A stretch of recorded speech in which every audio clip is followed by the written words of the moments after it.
Welcome to St. Mary's. Um, we want to share life stories, and I think that this life story is very interesting. I present to you Peter Gerardi, which other people call him Peter Piano. Where that came from, Peter? That came through religious ed. The children nicknamed me Peter Piano. How long ago that happened? Oh, maybe 3 years ago. 'Cause I used to go up to the Paris Center, and play before CCD class. So I remember the children coming up and saying, "Mr. Peter Piano," and it just stuck. And so that's my nickname. Yeah, I heard I it like many it. times. Peter Piano. You like it? Yeah, it's great. It's easy to say. It's true. It falls off the lips easy. Peter Piano. Yeah, it's kind of like rhythmical Yeah, and poetic in a way. yeah. I mean, if my name was different, it would be different. It doesn't go with Peter Organ. Peter Piano. Right. It would have to be like an Oliver or, somebody with an O. Right, Or Oliver Organ. Yeah, something like that. Maybe there's somebody that is an organist and his name is Oliver. I'm sure there is. I'm sure there is. In this big green scan of the world, there's somebody. So here we are. This is kind of like your environment at church. And we have this beautiful background behind you, which is the organ at St. Mary's. And we see you at Mass, we see you at the liturgies and special celebrations here. We see you at our funerals too, and our first communions, confirmations. You are a symbol of celebration, because if there's a celebration in St. Mary's, Peter is included. But I bet that there's a very interesting story behind that instrument and you, and how you came to be an organist. And I would love if you could share that story with the community. I would be happy to, because it is kind of an interesting story. And it involves, obviously, my family. When I was growing up as a child, there was always music playing in the house, whether it be, and I'm going to outdate myself, records, and then tapes, then CDs. But there was always music playing in the house. My parents loved music. I have 3 brothers, no sisters, so there were 4 boys. My mother had a real chore on her hands to raise us 4 boys, because my mom was a stay-home mom, and my dad worked. He owned a couple of businesses, and he worked, 15, 16 hours a day. So my mom did an excellent job raising us. We were all saints anyway, so it was easy for her. Sure. But so as far as the music goes, I was the only child that was really ever kind of interested in learning an instrument.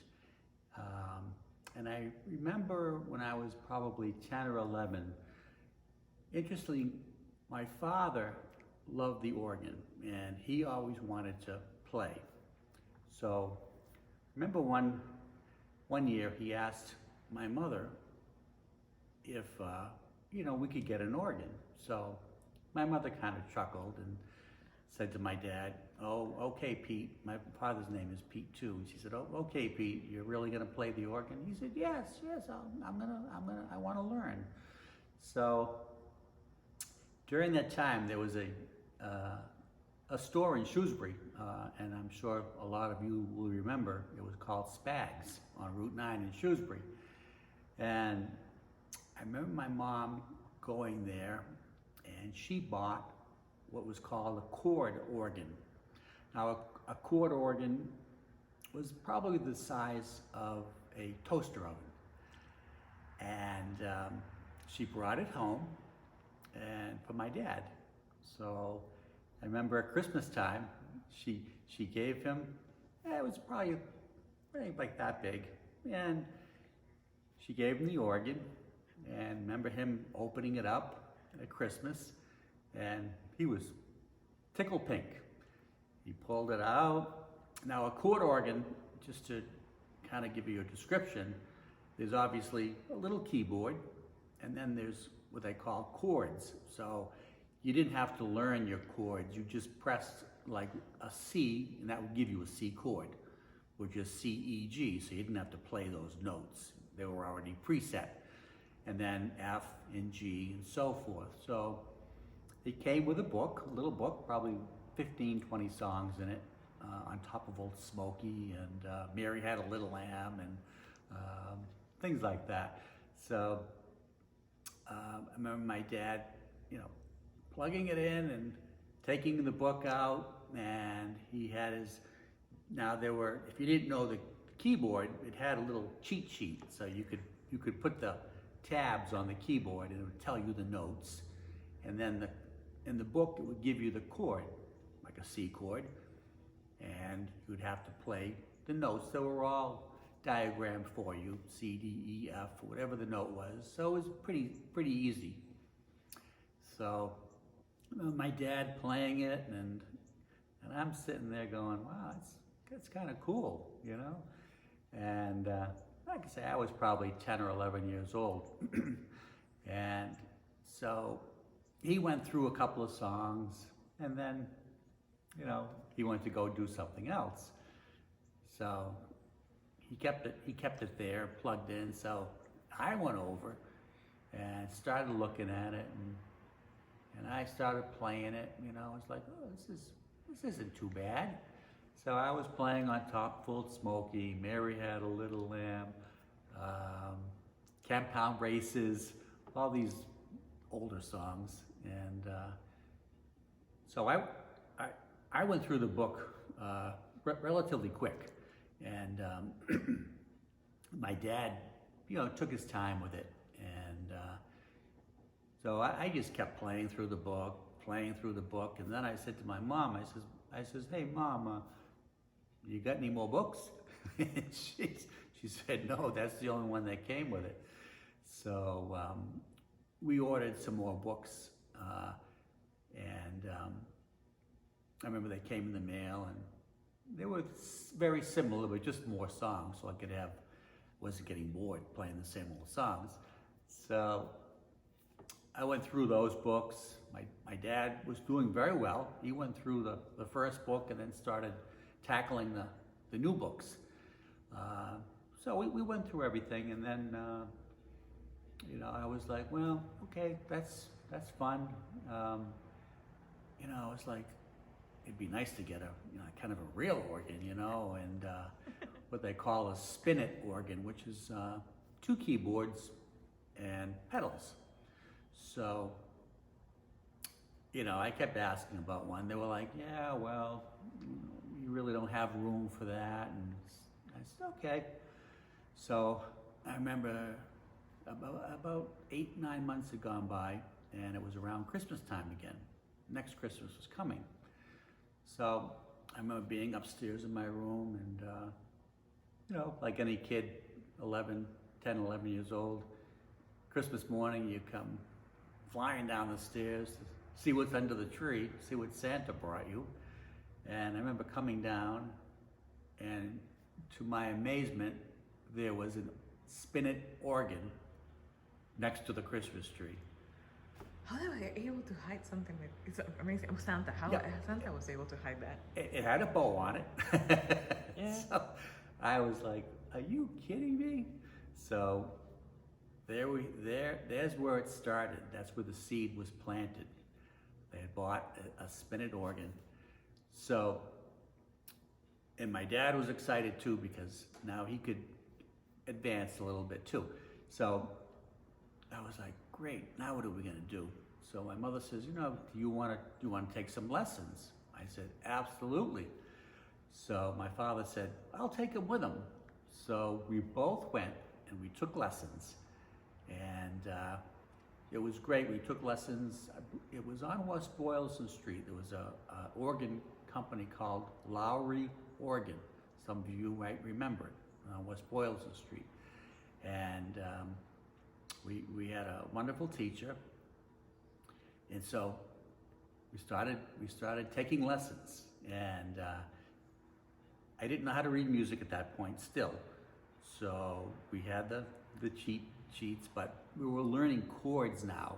We didn't have to press the button. We had to actually learn the chords, C, F, G, all the different chords. So, my father was doing okay. He was struggling a little bit because it became a little more difficult to him being a little older, where I picked it up rather quickly. And I remember the teacher saying, okay, Mr. Gerardi and Peter, we're going to learn to read music now. And my father said, oh, I'm done. he said, no, that's it for me. So I continued to stay, and I took lessons there for probably 4 years, and learned how to read music. And so I was 11, 12, 13, 14, 15. I think I took lessons until I was 15. And then when I was 16, my parish was St. Mary's in Shrewsbury. And the organist there, Mrs. Sullivan, knew that I had taken lessons and was learning music. So she had asked me if I was interested in playing a mass there, because she could take some time off. So here I am, 16 years old, and I was like, okay, I've never played in church before, but I'll give it a shot. So she says, don't be nervous. I'll walk you through it. We'll rehearse. I'll tell you exactly what to play. And so I remember going to the church and walking up those choir loft stairs and gulping because I was so nervous. And I remember sitting at this organ, which seemed like it was a cockpit for an airplane, because it had all these buttons and tabs and pedals and everything. And I had no idea what they were. I knew I could play the keyboard, but I was intimidated by everything else. So she said, don't worry. She says, I'm gonna preset everything for you. So when you play your first song, you're gonna press 1. You play your second song, you're gonna press 2. You play your third song, press 3. When you play your fourth song, you press 4. Easy. I said, okay, I can deal with that. So, which meant entrance, offertory, communion, and recessional. So I was good with that. So she set everything up for me. She gave me the music. She says, okay, you practice this music, and then in 2 weeks, you're gonna come back and play the Mass. I said, okay, right? So I remember my mom taking me to the church a couple of times a week, and Mrs. Sullivan gave me a key to the door to open to get into the choir loft. So we didn't have to bother her to have her be there. So I remember going, and we went there a couple of times a week, and I would practice and practice and practice and practice and go through the songs. And the priest at that point was Father Lynch. Father Lynch had been the pastor at St. Mary's throughout the whole time that I was going there, and even before that, because I went to St. Mary's school as a child. I went to that school for first grade until 8th grade, and so Father Lynch was the pastor there forever. And I remember him. We were rehearsing, practicing one day, and he came in, and he came up to the choir loft, and he was all excited that I was going to do this. And obviously, I was nervous because I had never done it before. But so he gave me like a rehearsal. Without anybody in the church, I remember him going to the altar and going through the Mass for me, and so that I knew when to come in and when to stop. So that was very helpful for Father Lynch to do that. So the big day came, And I was nervous, very, very nervous. But I had my mom with me, so I knew she was going to be my advocate for this endeavor. So here Mass started. I remember I played a little prelude while people were gathering, so that I could get some practicing in and feel comfortable with the sound, because the organ was in back of the church, which was very strange for me because the altar was in front and the organ being way back, so there was a little difference in the sound, so you had to get used to that. But it all worked out. I remember going through the first Mass, and we didn't have any glitches, thank God. That's because I had God on my side, and I knew that He was helping my hands guide me through the music. Because I said to Him, "Hey, this is my first time, so please, you got to help me out here." And which He did, and I never doubted. So that was a thrilling experience. And I remember getting done, and I said to my mother, "I want to do this again." And we did. Mrs. Sullivan was able to take some time off, and I filled in for her, maybe 3 or 4 times throughout the year, and it gave her some time to get away. And as an organist now, I know time getting away is precious, because as an organist, you're committed to playing Saturday and Sunday Masses. And it's a big commitment, but if you love it, it doesn't feel like a commitment. It just feels like a fun job, And so I played there, and then went off to high school, and continued to play when I was in high school there, but not as much. And then after high school, I attended Boston Conservatory of Music in Boston, and stayed in Boston, and then came back to Worcester. But then I moved to New York City, and I played for some off Broadway shows in New York City. I played piano, and was involved with musical theater in New York, and New York is I loved New York. I lived in New York for 4 years, and I had a great time as a young person. But it's very expensive, and unfortunately, I had to move back to Massachusetts. But I had some great times in New York, and great memories. And I came back to Massachusetts, and in 1982, I got a call from Father Link, who was the pastor here in 1982. He asked me if I would be interested in playing for an organist that needed some time off. So here I am back again, helping someone that needed some time off. So I was like, sure, I'd be happy to. So I came here in 1982, and there was an organist that was taking some time off, and I played the 4:30 Mass, and then at that point we had an 8, 10, and 11:30 Mass. So I was doing four Masses a weekend, and I did that for about a month. She took a month off, and then she came back, and so I wasn't back here until she needed some time off again. Well, I guess she was ready to retire, and so they had asked me to come back and play, and came back and played, and haven't left since. So I've been here since 1982, and it's been a wonderful experience.